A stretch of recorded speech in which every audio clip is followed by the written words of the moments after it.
Big question. What is nationalism, and why was it crucial for Nigeria's independence? Kemi, an inquisitive and bright young girl with a passion for learning about her country, was exploring her grandfather's study one rainy afternoon. Among the dusty shelves and old papers, she discovered an old, leather-bound book titled The Voices of Change, Nationalism in Nigeria. As she opened it, a gentle light emanated from the pages, and she felt herself being pulled into a swirling vortex.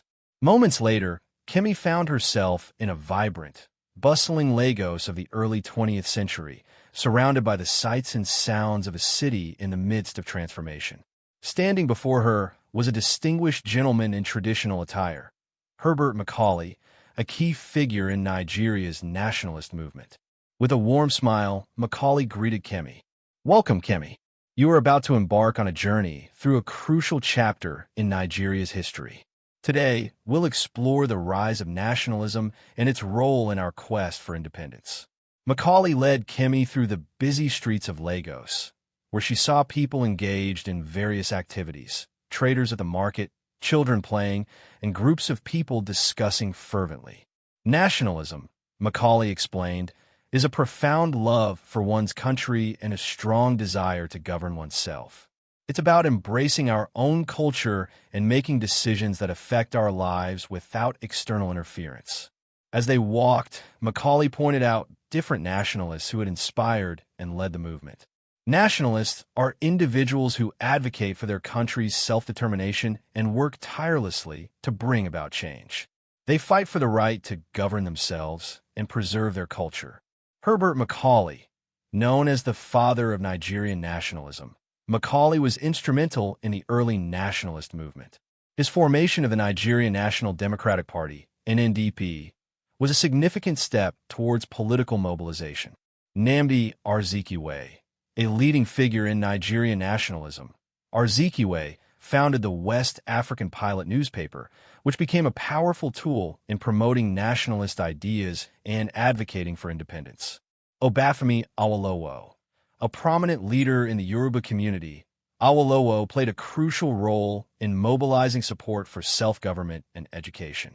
Ahmadu Bello, as the Sardana of Sokoto, Bello was a key leader in the northern region, advocating for regional autonomy and participating in the formation of the Northern People's Congress, NPC. Kemi met a character named Herde Bayo, a trader in Lagos who was frustrated by the economic hardships imposed by British policies. Herde Bayo's subplot revolved around his efforts to voice his dissatisfaction and seek change. He struggled between supporting peaceful protests and taking more radical actions to ensure his voice was heard. Another subplot involved Fatima, a young student influenced by nationalist ideas. Fatima faced challenges balancing her educational aspirations with her desire to contribute to the nationalist movement. Her journey highlighted the role of educated youth in the struggle for independence and their impact on shaping future leaders. Macaulay and Kemi delved into the ethical considerations faced by nationalists. Nationalists had to choose between peaceful advocacy and more aggressive forms of protest, Macaulay said. Was it better to seek change through negotiation or through direct action? Each approach had its own risks and potential outcomes. Kemi reflected on these choices, asking, is it right to use more extreme methods if peaceful ones don't work? How do we decide what's the best way to fight for what's right?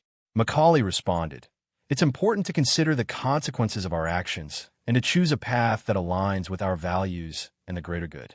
There's no one-size-fits-all answer, and each situation requires careful consideration. As Kemi observed the nationalist leader strategies, she noticed differing motivations and approaches. Macaulay explained, nationalists were driven by various motivations. Some sought economic reforms, others aimed at preserving cultural heritage, and some are focused on political representation.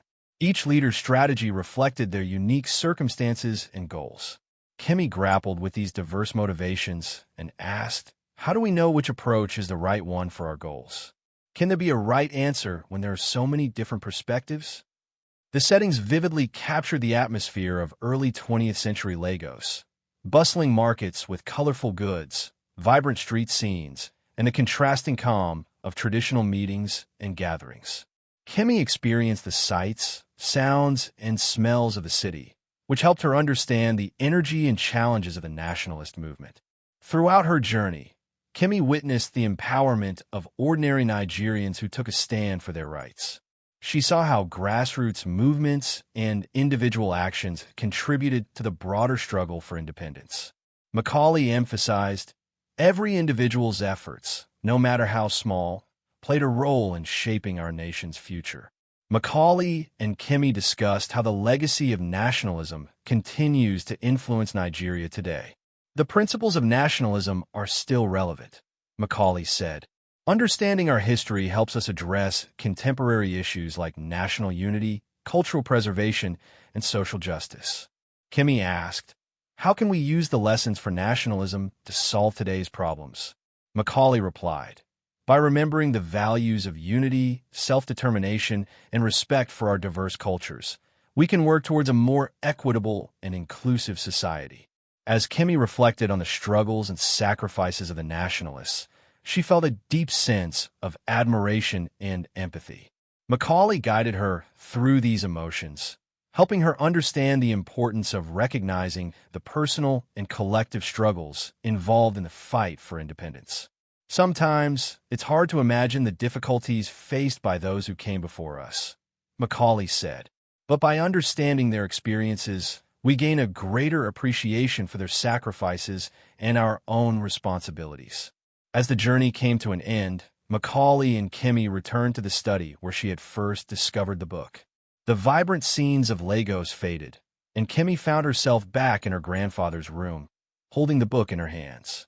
She felt inspired and enlightened, with a deeper understanding of nationalism and its crucial role in Nigeria's history.